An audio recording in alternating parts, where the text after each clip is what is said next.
Hello! Welcome to Libra Philippines. So, ito yung reading natin for Libra, Sun, Moon, Rising, Venus, Jupiter, Libra.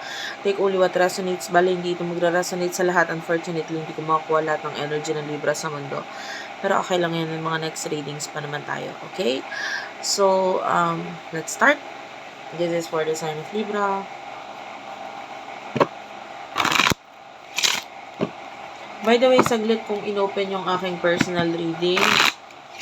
Palm astrological reading, tarot reading, dyan sa Madam P na lang na Facebook page kayo pumunta. Limited lang po yung i-accept sa ngayon. And yeah, kung gusto mo din ka na lang mag-inquire. If you don't like the way I read, pwede ka namang mag-next video. At saka mag-comment ka naman dyan sa baka heart lang, smileys, malaking bagay yun sa akin. Start na natin ng reading. Okay, isang shuffle na lang guys. Wait lang. Okay, thank you Spirit Guides, Angel Guides. Ayan, medyo magulo yung buhok ko. For the sign of Libra.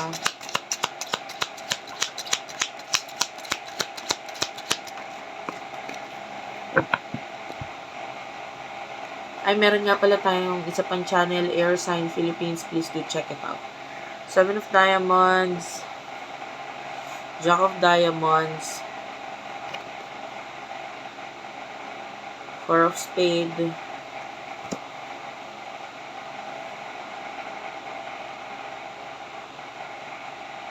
Five of Clover is at the bottom of the deck.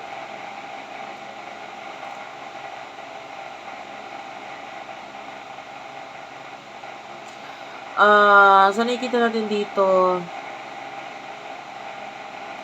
hindi ako natutuwa kasi may mga tao na sa paligid mo na parang,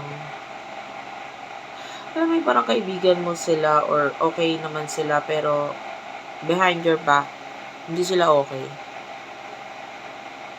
Parang kailangan nang mag-ingat sa mga ganitong klaseng tao. Meron may mga naiinggit sa'yo. And there's a possibility na magalit ka or hindi mo ikatuwa yung mga bagay na sinasabi nila behind your back. So, lalo na with the Five of Clover. So, huwag ka masyadong, maging open. Kasi meron tayong nakikitang mga hidden enemies dito. Magaling silang, alam mo yun, akala mo kaibigan mo pero hindi naman pala. So, mag-ingat ka sa mga nakakasalamuha mo dito. Nakakita kasi ako ng parang ahas and yung ahas sa reading or yung sign niya, yung symbol na yun is hindi maganda. 'Di ba? They're like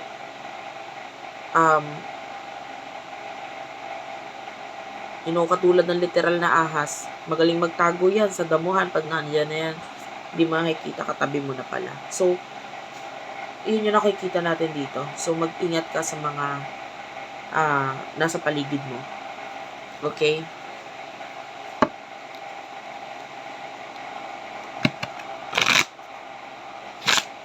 Pagdating sa love, sino tong person na kakonect mo?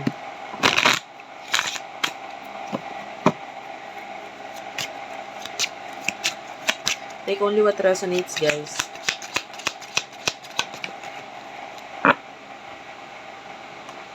Sa love, you do have your Ten of Diamonds. Nine of Hearts. Queen of Diamonds is at the bottom of the deck. I can see money mula dito sa taong to. Parang, siya hindi po ng tao na magbibigay ng advice sa'yo, especially pagdating sa pera. Alam mo yung feeling na parang ito yung tamang person para sa'yo. You would know kung nasa tamang tao ka, kung tama na yung person para sa'yo. Bigyan kita ng idea. Pagka nagkakaroon ka ng growth sa taong yun, alimbawa, magkaibigan pa lang kayo, hindi pa literal na kayo. Pero bakit ganito? Pag magkasama kami, nag-grow ako. Mas nagfo-focus ako pagdating sa career ko, ganito, ganyan. Nakakapag-focus ako sa, if you're still studying ngayon, sa pag-aaral. no? May mga advice siya na nakakabuti para sa akin. Pero if that person is very toxic, no? Tapos, sa halip na umangat yung buhay mo, bumabagsak, 'di ba? Nagkakaroon ka ng problem pagdating sa trabaho, sa pag-aaral mo, bigla ka nag-stop sa pag-aaral, yung ganun. And it means, hindi siya yung tamang person para sa'yo. Kasi hindi ka nag-grow eh. No? You would know na ikaw ay nasa tamang tao pag ikaw ay nag-grow. And itong person na to, nakikita natin na may growth siyang dala-dala.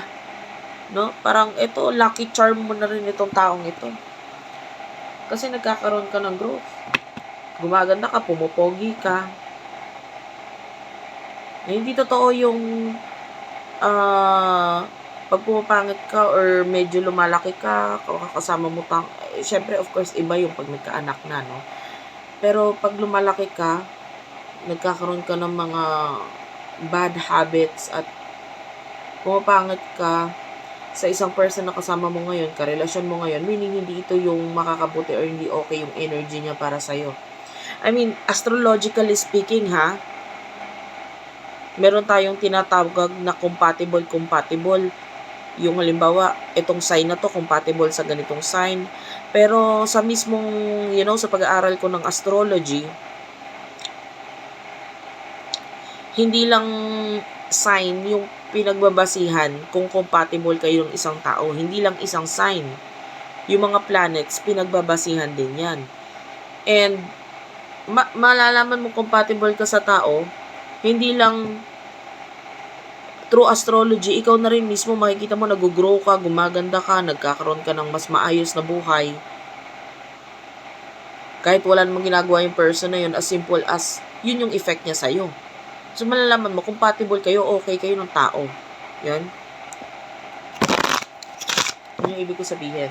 So, ano yung emotions niyo sa isa nitong person na to? I feel like this is the right person para sa'yo. Ito yung tamang person para sa'yo.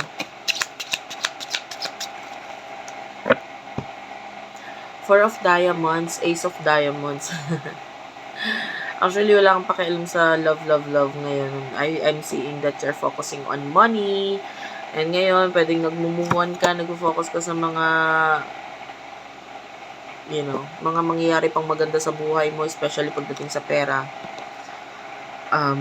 Alam mo, talagang hindi ako natutuwa sa energy sa paligid mo, ha? Kaya mag-ingat ka. Kasi nakita talaga tayo dito ng mga hidden enemies, eh. Mga nandyan, nakala mo kaibigan, nakala mo okay, pero hindi naman pala okay. Then the Seven of Spades is here. Hindi to okay para sa akin. Nagawa pa rin lumabas ng card na ito to give you advice, eh. To give you guidance. Pero, tingnan mo yung panaginip mo, yung dreams mo, kasi makakakuha ka ng clue dyan, eh. For example, nakapanaginip ka ng mga ahas, it means there's ahas na literal sa paligid mo, kaibigan, kakilala, na nakakalapit sa'yo, tapos iba naman yung intentions niya. Pero it depends of course sa panaginip kung ano yung kinalabasan, ikaw ba'y natuklaw, ikaw ba'y nakaiwas, or ikaw ba'y napatay mo ba yung ahas na yon. It means ma-overcome or matatalo mo yung kaaway na tinutukoy natin dito. But anyway, pagdating sa emotions mo, pagdating sa person na to, I see that you're not focusing on this, but rather sa may mga career ka ngayon na parang hindi ka kasi sigurado kung sisimulan mo or what. Itong person na to, kung may relasyon na kayo, this person is very happy with the relationship. 8 of Clover. Ayan, mahal na mahal ka ng person na to. Gusto niya ng stability. 4 of Clover. Gusto niya ng, marriage, stable relationship, long-term na relationship. Ayaw niya ng putyo-putyong relationship lang sa'yo. Nakikita ka niya as marriage material. Kung wala pa kayong relasyon, this person wants relationship. Gusto niya na relasyon.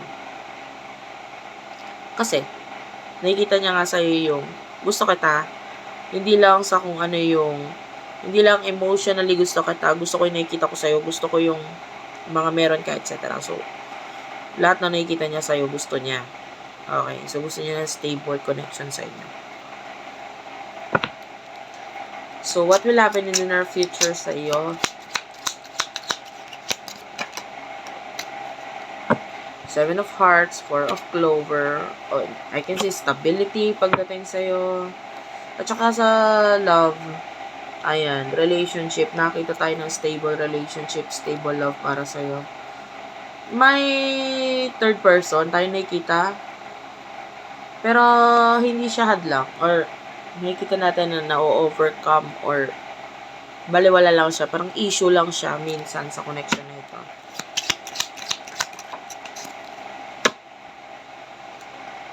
The Five of Spades. At saka pag may nagtangka, no, or may other person na involved sa connection na ito, willing itong person na ito na alisan or tanggalin itong other person na ito sa buhay niya. The Nine of Clover is here. Nakita kasi tayo ng karma karmic relationship na parang maaalisan or lalayuan kasi ayaw naman talaga ng ganito. Itong person na to ayaw niya lang ng gulo. No? Pero gusto niya ng maayos na relasyon sa'yo. Okay, so thank you for watching guys. I love you all and bye-bye.